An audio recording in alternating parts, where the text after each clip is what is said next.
Bersama saya Wisnu Nugroho, inilah Beginu. Bukan begini, bukan begitu.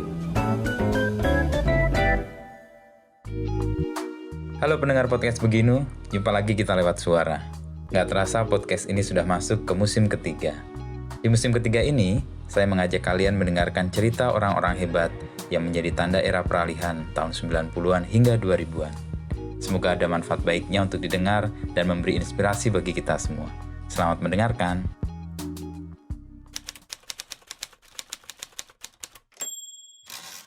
Kang Dendi kan senang percaya banget dengan sesuatu yang organik ya. Sampai semua menjadi seperti ini, kalau lihat perjalanannya Kang Dendi melihat gimana sih? Apa direncanakan dari dulu? Enggak, justru organik itu gue nggak pernah punya rencana, makanya dari dulu tuh nggak punya rencana. Jadi kayak sampai gue sekarang punya baru nih punya manajemen khususnya buat 347, ini juga nggak direncanain dan akhirnya kita ya secara organik akhirnya tahun ini baru 25 tahun kita punya manajemen. Sebelumnya enggak asal aja. Jadi kayak bekerja dengan perasaan semuanya gitu. Nggak ada hitungannya. Sekarang 25 tahun kedua kayaknya akan mulai dengan iya, hitungan. karena gue tuh udah kayak gue sendiri mungkin ya kalau mobil gue tuh udah mobil tua sebenarnya di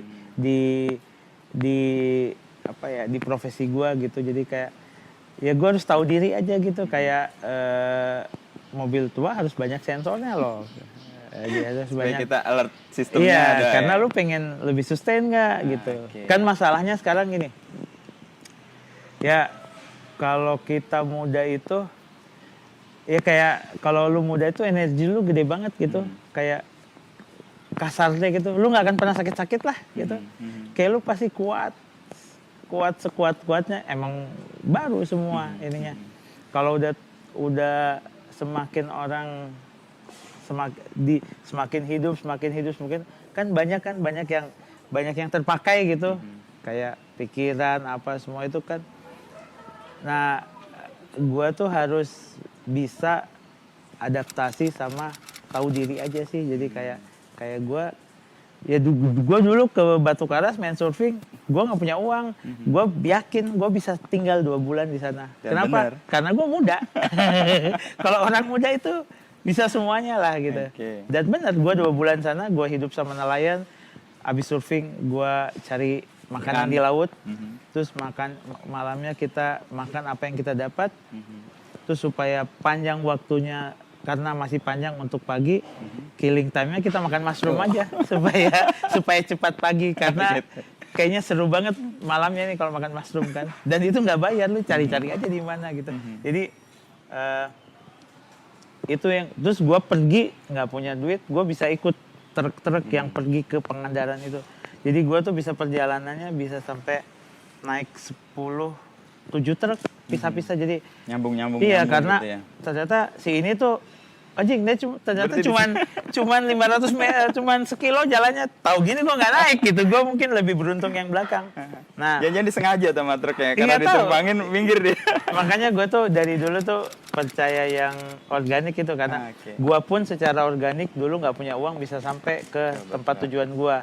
Tapi ya itu, kalau organik tuh kadang lu beruntung cuman 2 mobil, kadang sampai 7, kadang sampai puluhan, terus kadang lu terlunta-lunta tengah malam nggak ada. Misalnya gini ya, mobil ini gue naik, padahal 10 menit kemudian ada mobil lain lewat gitu, dan gue udah keburu naik di mobil yang itu. Pas gue naik, dia cuma jalan sekilo gitu, padahal mobil yang 5 menit itu bakal jalan 30 kilo. Sial banget kan gue. Aduh, ketahu gitu gue naik yang gitu, tapi nggak ada yang pernah tahu. Tapi menurut gue itu yang gue buat sama proses kreatif gue gitu. Jadi kayak organik itu seru sebenarnya.